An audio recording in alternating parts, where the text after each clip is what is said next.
ko sa sambayanang Pilipino sa pagdarasal, pag-aayuno at pagbubukas ng ating puso ngayong Semana Santa.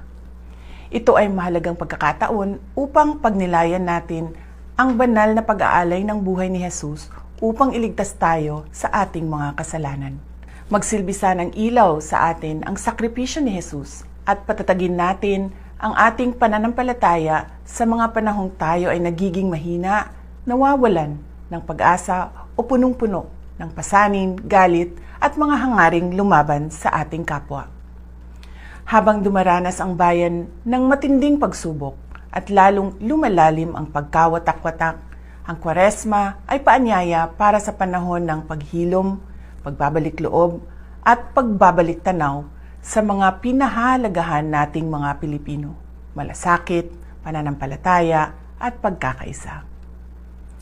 Tularan sana natin ang pagmamahal ni Jesus sa atin.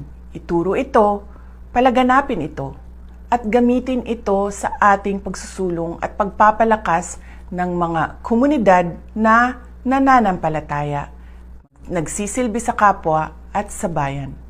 Manalig tayo, magkaisa tayo, malalampasan natin ang dilim. God save the Philippines. Ang lahat ng ginagawa natin ay para sa Diyos, sa bayan, at sa bawat pamilyang Pilipino. Syukran.